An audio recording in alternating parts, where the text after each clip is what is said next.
It's a sure sign of the changing season. Residents making one last splash at the Lloydminster Outdoor Pool, with today the last day the facility will be open. The Lloydminster Outdoor Pool will be finishing off the summer with aerobic, seniors water.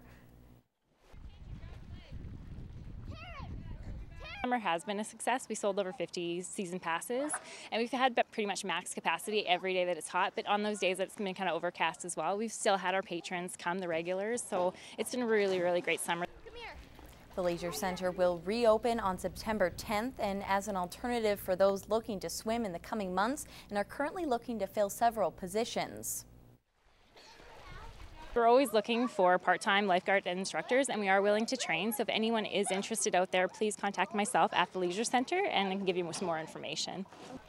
Hoskins says no experience is required to apply. You can visit their website for more information.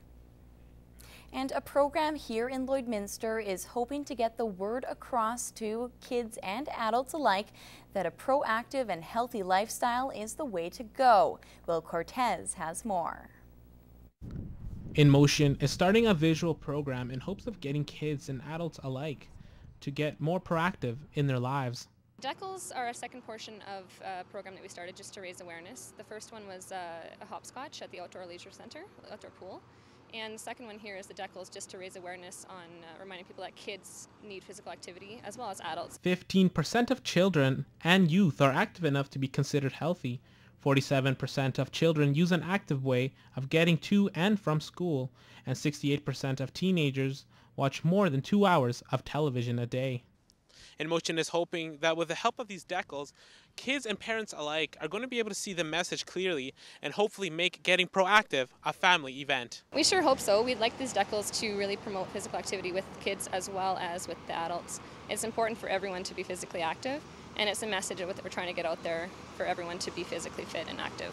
As kids get older, time shortens and homework piles up.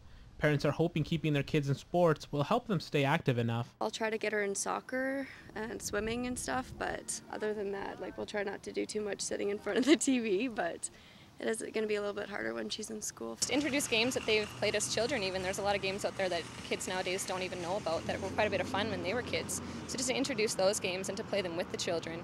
In Motion is hosting an after-school activity program for children in grades 3 to 7. Will Cortez, Newcap News.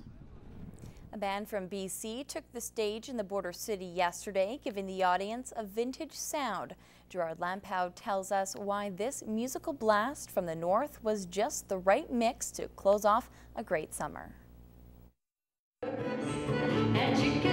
They hail from Prince George, BC and are here in Lloydminster on a tour taking them to Vegaville, Wetaskiwin, Two Hills and Smoky Lake. Don and Heidi and I each bring a different type of music to the band, and so we do some old times, some country, lots of European music, a little bit of bluegrass.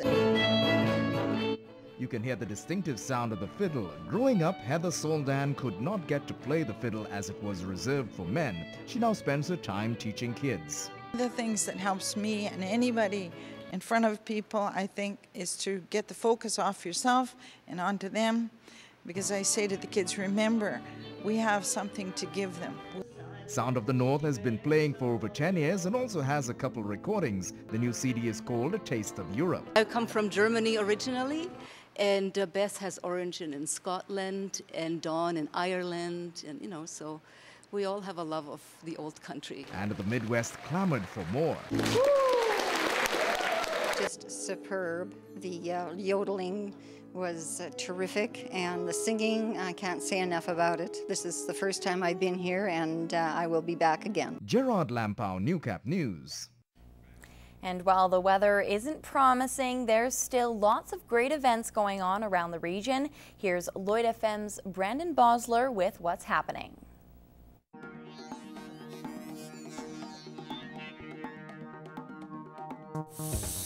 With CBCA Finals Week over in Lloydminster, it's now time to start thinking about another rodeo. Going on this weekend, the KVM Ranch Rodeo, going to be going on at Kerry Van Meter's Ranch this weekend, both Saturday and Sunday. And they got a whole bunch of stuff going on here. They have team roping, wild cow races, wild cow milking, cattle branding, all sorts of stuff going to be happening throughout Saturday and Sunday. Just $10 for the day, $15 for the whole weekend. Going to have a roast beef supper on Saturday, some fireworks, and an outdoor dance as well. If you're looking for some live country music, you don't have to go any farther than right here in Lloydminster this weekend. Country music artist Mary Ressick going to be in town at the Royal Canadian Legion on Saturday night. They have a lunch buffet starting at 6:30. The show is going to start at 8 o'clock. Tickets just $10 and everyone's welcome.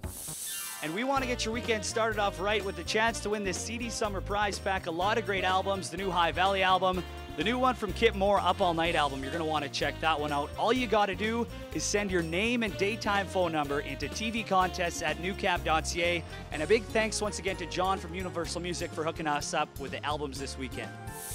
And looking ahead to September the 15th, another big concert going to be here in the Border City, right here at the Lloyd X inside this Alberta building. 9-time CCMA Award winner George Canyon's going to be here for a benefit concert. It's all for the Lloydminster Community Youth Centre. They're looking to get a new building, so all the money raised is going to go towards that. Tickets are just $40. You can get them anytime from now on at Tunes Music and Audio, Cliff Rose for Clothes, or the Vacuum Clinic in Lloydminster. Whatever you choose to do this September long weekend, I hope it's a great one for you.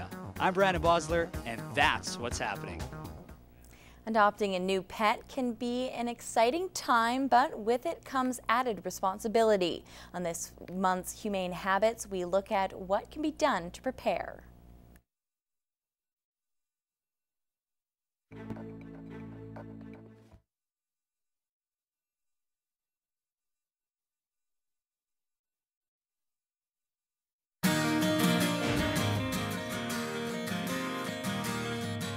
You're considering adopting an animal from the Lloydminster and District SPCA, but you're unsure about the process. Each year, an average of 1,000 animals are admitted to the SPCA, but sadly, 812 are unclaimed each year. When a stray animal comes into the SPCA, it is checked for tags, tattoo, and microchip. We also check our lost and found book of reported missing animals. If we cannot find owners, the animal is vaccinated by our animal health technologist and held for 10 to 14 days. Once the vaccinations are current, the animal then goes up for adoption. Staff members from the SPCA will then get to know the animal's personality. We look at food handling, anxiety level, how it reacts to other animals, and how it reacts to a variety of people, among many other things. Spaying and neutering is a must. We spay and neuter as many animals as possible, but sadly our budget does not cover every animal. If the animal you choose is not altered, you will be required to book the surgery. The animal will stay at the shelter until the surgery date and will be free to go home after the surgery. A portion of your adoption fee will be reimbursed to you once the animal is spayed or neutered. Adopters must be over the age of 18 and have proof of address. If you rent, we require written permission from your landlord. If you have any animals of your own, we encourage you to bring them to the SPCA so we can do a meet and greet. Ultimately, our goal is to find a safe, loving home for every animal. Our thorough questioning is to ensure that every animal finds its perfect family. If you're considering adding a pet to your family, think of the SPCA. Help save the life of a dog, cat, or rabbit in your community.